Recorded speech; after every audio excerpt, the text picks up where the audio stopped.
Olá pessoal, tudo bem? Meu nome é Regis, para quem não me conhece, sou do grupo R Labs. E hoje eu gostaria muito de apresentar para vocês um pouquinho sobre documentação de APIs. Então a gente vai falar um pouquinho do OpenAPI, o Swagger, onde ele entra nisso tudo, que é um nome muito bem conhecido no mercado, e tudo isso voltado um pouco mais para o Spring Boot, que faz parte daquele curso que a gente vem desenvolvendo. E agora eu vou fazer uma apresentaçãozinha aqui para a gente e depois a gente cai para o código no hands-on. Então, bora lá. Pessoal, então, aqui, voltando, né? Uma apresentação com poucos slides aqui. A gente vai falar um pouquinho mais no hands-on de fato, mas é só um descritivo falando um pouquinho do que é a iniciativa aí do OpenAPI e o Swagger. A gente fala muito em documentações do Swagger, mas o que é cada um, né? O que cada um faz em seu respectivo papel. Dá uma visão geral dessas duas ferramentas, tá? Na verdade, o OpenAPI não é uma ferramenta, tá? O OpenAPI é uma iniciativa, né, que ela foi criada ali por um grupo de pessoas ali, eles chamam de consórcio, né, alguns especialistas se reuniram e eles viam um imenso valor, né, um grande valor de fato de realizar essa padronização de APIs. E não só isso, também deixar de uma forma que esses padrões, né, eles sejam usados independente de uma ferramenta, independente de um vendedor. Então, com essa padronização, que eles chamam de OpenAPI, que hoje é mantida pela Linux Foundation, né, ela não tem, então, uma empresa ali que vai, de fato, ditar quais são as ordens, e sim é um consórcio, né, um grupo de pessoas que eles discutem e vão evoluindo esse padrão de fato, né? Então ela é neutro de um fornecedor específico. E aí onde que vem o Swagger, né? Então, se o OpenAPI é de fato ali uma padronização, aí sim o Swagger ele é uma ferramenta. E por que que ele é tão forte? De fato ele, né, foi onde que iniciou aí com essa parte de documentação, porém fez uma doação. Então a empresa ali Smartware, ela fez a doação de todo esse padrão para esse grupo do OpenAPI, ela participa, claro, ativamente disso, e o Swagger, ele segue essa especificação também, só que ele é muito mais do que só uma ferramenta de documentação, né? Então, ele também você consegue fazer design de APIs, desenvolvimento, toda a parte de documentação, teste, mock, governança das APIs. Então, ele é uma ferramenta super completa, muito bacana. E hoje ela segue esse padrão que antes era dela, de fato, agora está padronizado pelo OpenAPI aí, que é o grupo que está mantendo toda essa documentação. E aí onde que a gente liga essas coisas com o que a gente está aprendendo de Spring Boot? Então, existe o Spring Doc, é uma library, né, um framework aí feito em Java para atender Spring Boot, seguindo essa documentação do OpenAPI. E é um site bem bacana, né, uma library bem bacana. O site, eu digo, a documentação ali é bem completa, a gente vai ver ali na sequência. Hoje está na versão 67, mas isso aqui evolui constantemente. Então, nessa data agora atual que estou gravando o vídeo, essa versão mais recente, mas é um trabalho contínuo. Então, passar aí alguns meses, provavelmente vai estar na 1.8, 1.9.2, e assim vai. É bem vivo essa documentação, esse grupo trabalha melhorando cada vez mais. Mas nessa versão 6.7 tem muita coisa bacana, e a gente vai ver um pouquinho disso na sequência. Aí só um pouco mais detalhes, né, do que eu falei, uma biblioteca Java, para a gente fazer essa conexão com o Spring Boot, ela funciona muito bem e muito fácil. Aí aqui eu já vou mostrar um pouquinho do código, é só como que a gente faz. Uma dependência que a gente adiciona do nosso Spring Boot, nosso projeto Spring Boot do Spring Doc, bem simples. Ah, mas antes disso, deixa eu até mostrar para vocês o site. Esse aqui é o site, né, do Spring Doc. É um site bem completo, pessoal. Tem muita informação útil aqui. Muito fácil da gente conseguir achar o que precisa. Vou até copiar aqui a dependência para a gente adicionar no nosso projeto. E dar um overview aqui. Então, todas as etapas aqui de como que a gente configura, de adicionar dependência, qual que é o URL padrão que a gente acessa, que a gente pode mudar essa URL ou não, como que funciona, como que ele faz o scan ali, de fato, do código para traduzir, né, para a documentação, as possíveis integrações aqui que existem disponíveis. Tem até exemplos já prontos que vêm diretamente com essa lib, a gente pode ativar ou desativar isso. Então, para quem usava, inclusive, o Swagger, existe até nesse site aqui também um depara, né, do que era o nome das anotações que faziam parte do Swagger e agora o nome das anotações que fazem parte do OpenAPI. Teve algumas mudanças, mas o comportamento ainda é muito parecido, tá? E esse site aqui é um site que eu gosto muito de ver as informações, porque ele é bem claro de fato, né? Nem todo site de documentação é tão fácil assim de achar algumas coisas. Tem site que você precisa dar uma boa vasculhada, mas eu sempre recomendo as documentações em geral, tá? Porque é a fonte de tudo. Então, seja do Spring Doc, do Java, as documentações, né? Por mais que a gente faça um vídeo introdutório de como mostra, tenha muitos artigos e ricos, inclusive, sobre tudo isso, mas a documentação é, de fato, onde tudo é a origem, né, de toda a informação. Então, eu sempre recomendo dar uma olhadinha, sim, porque você vai achar muita informação rica. É claro que, às vezes, em algum momento que a gente precisa de algo rápido ali, a gente procura em algum fórum, de fato, mas a documentação é bacana você dar uma olhada para ver o que ele é capaz de fazer, o que eu consigo fazer em sua totalidade, né? Porque consultando um fórum, olhando um artigo, eu posso estar olhando alguns pontos em específico, né? Resolvo só o meu problema, mas quando você dá uma olhada geral, fica até mais claro, não que você vá usar tudo, mas o que eu consigo fazer de fato com a ferramenta, tá? Então, como a gente falei aqui, até o Depara, ela é bem completa. Consigo separar em docs aqui, o que são esses docs? Por exemplo, eu consigo fazer uma documentação específica do que é documentação pública, ou o que é uma documentação de admin aqui, consigo fazer essa separação. Isso na versão anterior, agora na versão nova aqui de fato, né? E como que eu configuro, quais são os PEPs que eu quero deixar disponível, os nomes, que eu posso também fazer essa mudança. Por padrão, já vem um default. Então, assim, é bem rico, é super válido a gente dar uma olhadinha. Não é uma documentação muito extensa, mas vamos lá, então. Agora vamos para o nosso código aqui. No nosso código eu copiei a dependência. Como que a gente adiciona? Aqui a gente está usando POM, mas ele tem versão para Gradle também. Então, salvei aqui a dependência, ele faz o download para a gente começa a usar.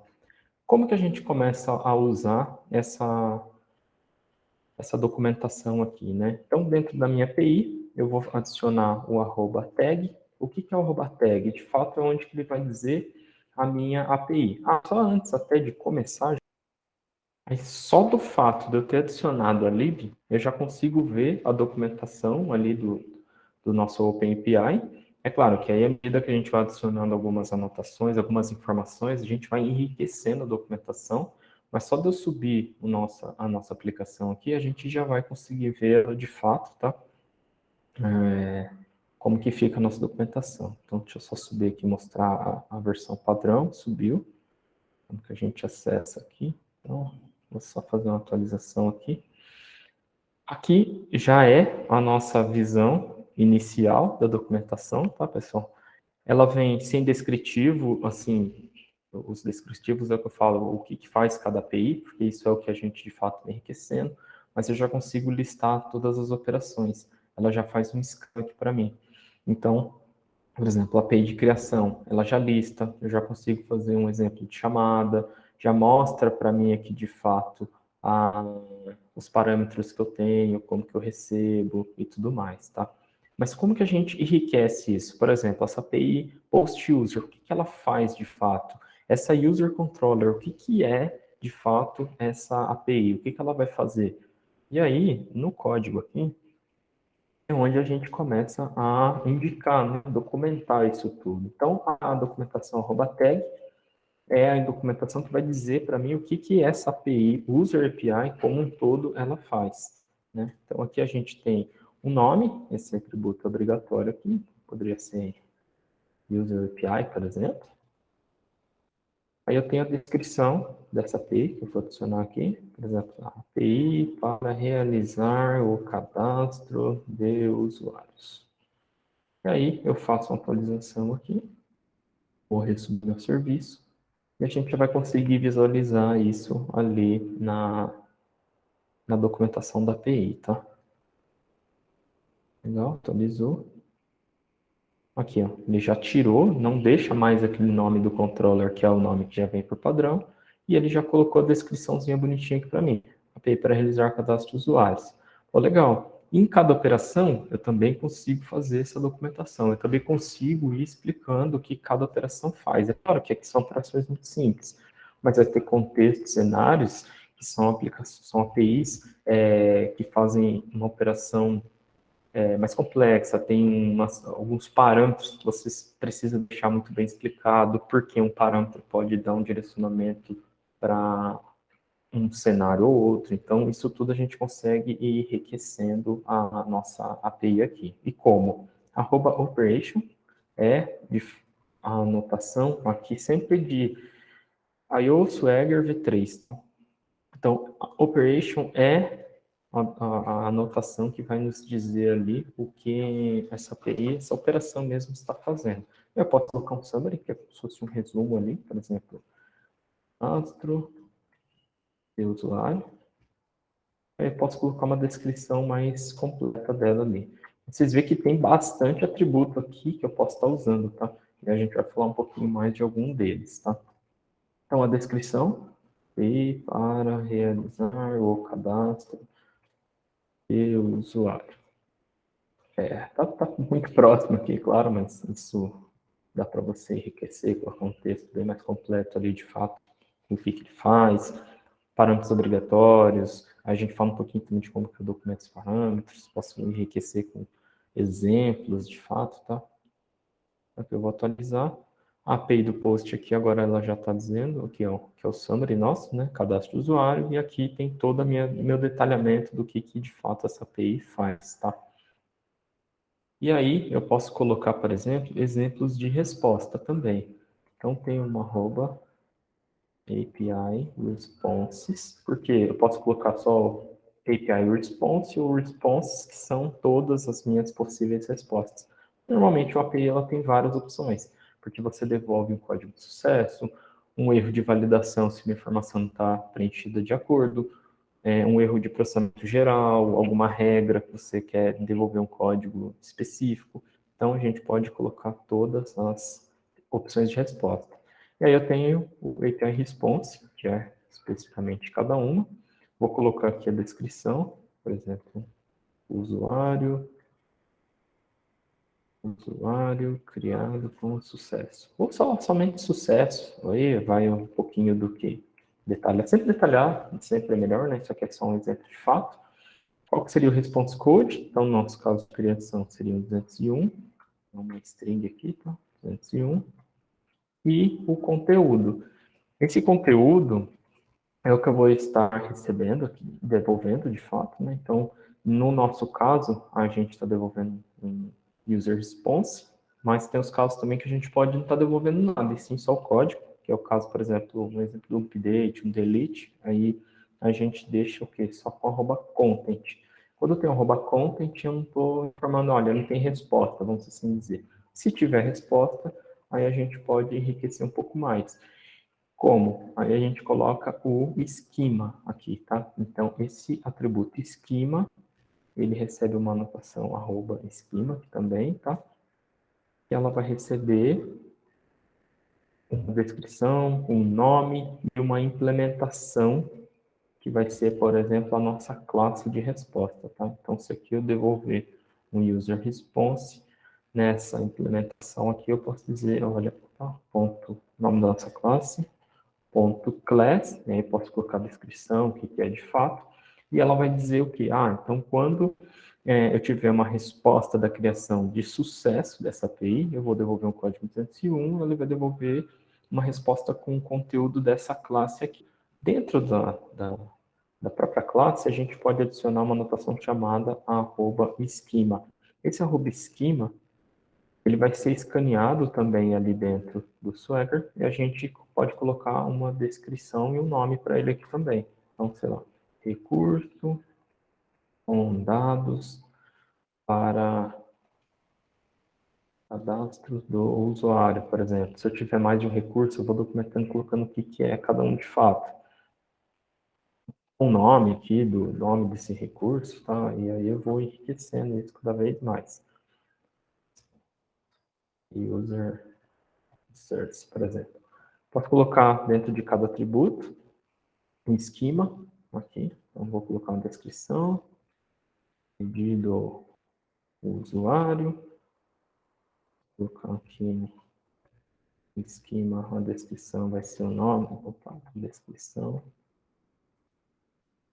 um nome do usuário. Claro que aqui são exemplos bem simples, né? Mas à medida que tiver um API que tenha muitos campos, alguns nomes que não ser tão claros do que é de fato, é bem útil isso aqui. E-mail do usuário. E tem também algumas outras opções, que são o quê? Se é um atributo obrigatório ou não. Né? Então, é claro, até isso é bacana, que na próxima aula a gente vai falar um pouquinho de como funciona a parte do JavaX Validation, que é a gente fazer uma validação desses parâmetros. Por exemplo, eu vou estar fazendo a criação de um usuário. O nome e o e-mail são atributos obrigatórios. Aí eu posso ter mais atributos, data de nascimento e algumas outras coisas a mais. Pode não ser, mas o que é, então ele automatiza. Como que eu valido isso? Só colocando uma anotação. E depois também eu vou falar na sequência como que funciona o tratamento automático de erros padronizado aqui no Spring Boot. E aí isso, alguns desses tipos também, ele já é auto-acoplado ali, vamos assim dizer, com o Spring Docs. Então, tem algumas anotações de validação e ele já vai conseguir fazer o scan também e entender que esses atributos são obrigatórios ou não, enriquecendo a nossa documentação, tá? Mas aqui a gente pode colocar se ele é um atributo requerido ou não, o nome, exemplo, formato, valores mínimos e máximos. Então, a gente tem que ter uma série de outros atributos aqui que a gente pode também estar enriquecendo, tá? Não somente a descrição. Exemplo, dependendo do que for o parâmetro, é bem válido também, até para ficar cada vez mais claro o que de fato a API faz. E aí, se a gente subir aqui nosso serviço para pegar essa atualização, a gente já vai conseguir ver essas informações enriquecidas na nossa documentação. Onde? Então, só fazer uma atualização aqui. Agora a gente tem um esquema, né, esse atributo esquema, agora ele já começa a mostrar aqui, o recurso para dados de cadastro do usuário, vai ter o ID, o nome, o e-mail. Aqui nosso exemplo de sucesso, né, que a gente colocou uma API de resposta, o que ele devolve em caso de sucesso. E aqui no finalzinho também, ele adiciona aqui resource, que são os resources que a gente tiver. Claro que à medida que nossa aplicação for crescendo, tivermos várias APIs, essa lista vai ficar maior também. E posso colocar outros erros. E também posso até excluir um atributo. Por exemplo, o ID do usuário na criação não faz nem muito sentido. Por quê? O ID do usuário ele é autogerado normalmente, né? Então a gente vai fazer uma autogeração. Como que eu excluo? Então eu posso colocar um hidden aqui também, né? Um hidden true, se a gente colocar esse atributo de hidden, ele já vai desaparecer com esse atributo para mim dentro daquela operação. Deixa eu só subir aqui, a gente já mostra. Atualizou. Não, agora já o ID ele já não aparece mais aqui, não faz sentido. Sim, faz sentido em outras operações de formar ID. Por exemplo, quando eu quiser fazer a atualização do usuário, aí sim eu tenho que passar qual que é o ID, qual que é o usuário que eu estou atualizando de fato. E aí, só voltando aqui, quais são as outras opções de resposta que a gente pode ter? Só vou ampliar um pouquinho aqui. A gente pode ter mais, né? Então, posso colocar uma vírgula aqui. Vou colocar, por exemplo, a opção de atributo inválido. Por enquanto, a gente não tem um resource de erro, né? Na próxima aula, quando eu falar de dados obrigatórios e tratamento de erros, a gente cria uma classezinha, um recurso especificamente de erro. A princípio, eu vou deixar esse, mas a gente pode colocar qualquer outra classe aqui. E aqui a descrição, por exemplo, erro devido a dados incompletos, por exemplo. A gente pode dar algum detalhe a mais.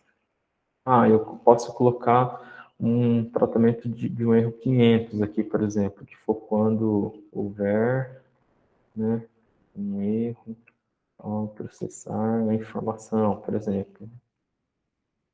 Informação. A gente pode ir colocando mais detalhes. Também, nesses casos, a gente coloca quais são os restresses aqui de erro de fato, mas só para mostrar que a gente vai, esses dados todos, eles já começam a ser exibidos na documentação. Ou seja, a gente vai engordando a documentação à medida que a gente está criando a API.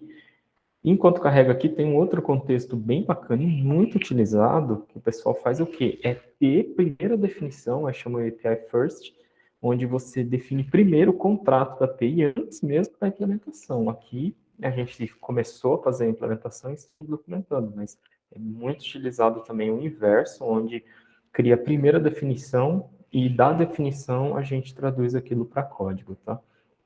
É bem utilizado isso no mercado também.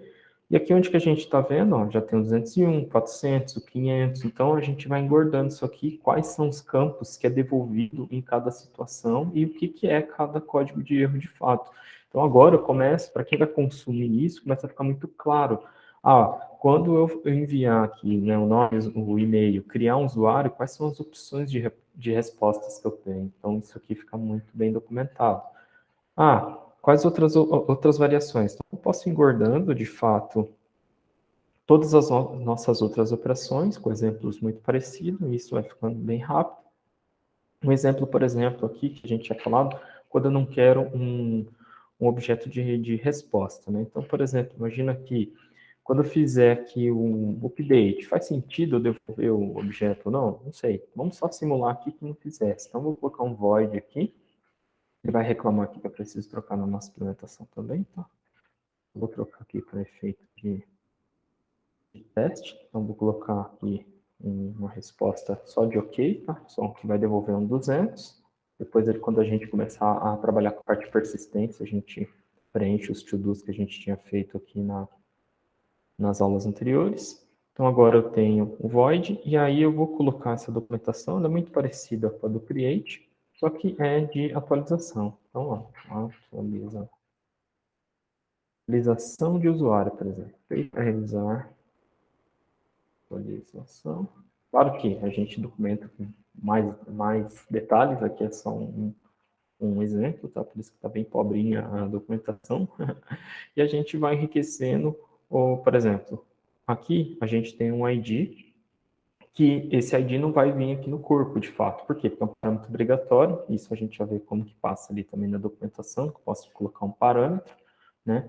E o exemplo de sucesso, que agora ele é um 200, né?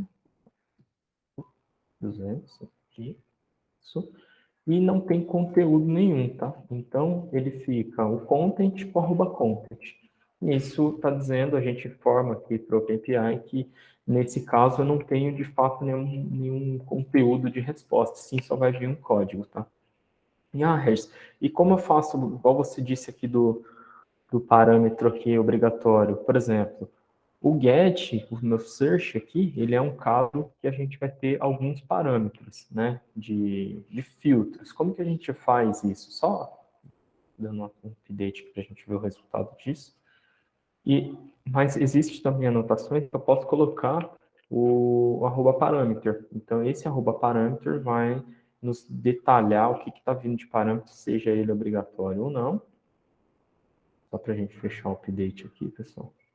Ó, agora já tem, né, a atualização do usuário. Nos casos de 200 sucesso, eu não tenho nenhum conteúdo. 400 e 500 eu tenho conteúdo, tá? Então já fica certinho. E nos casos de parâmetro, como que eu documento um parâmetro, né? Que é o caso aqui, por exemplo, dos path, do sequest parâmetro, que são os query string. Então também vamos só fazer um exemplo. Copiar essa mesma operação. Consulta do usuário.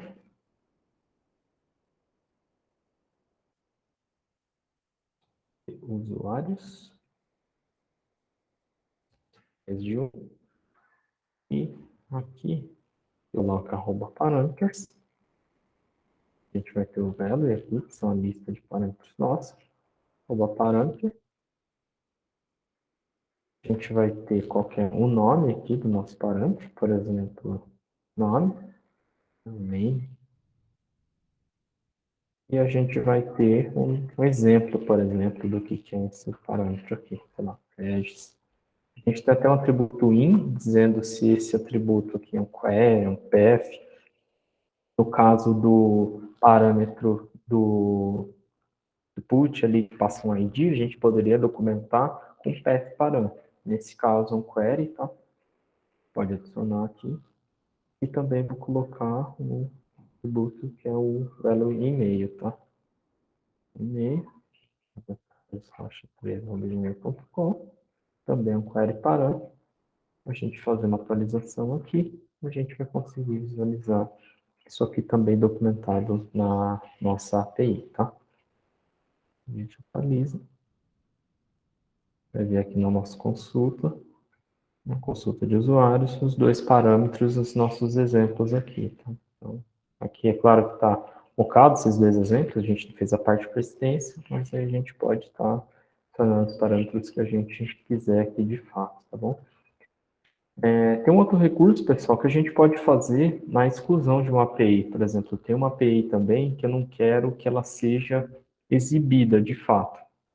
Eu não quero exibir uma API. Aqui só um exemplo, tá? O delete faz total sentido, mas, por exemplo, eu não queria que o delete fosse exibido. Então, eu posso adicionar um atributo hidden aqui, tá? Então, quando eu fizer o update, ó, nessa versão aqui ele existe, né? Ó, subiu a nossa aplicação, se eu atualizar, tá subindo ainda. Atualizar aqui, ó, ele já não existe mais. Então, também o hidden é uma opção que eu posso excluir uma API quando eu não quiser que ela seja exibida aqui de fato. E isso é só para documentação, tá? A API existe, ela está exposta, é só que ela não vai ser exibida.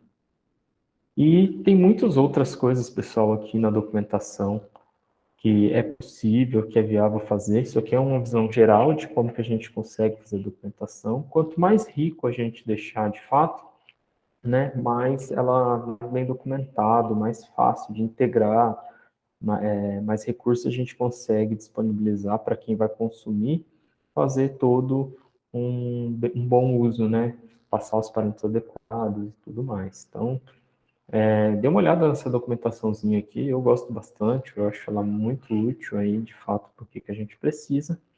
E é isso aí, pessoal. Então, até a próxima aula. Tchau.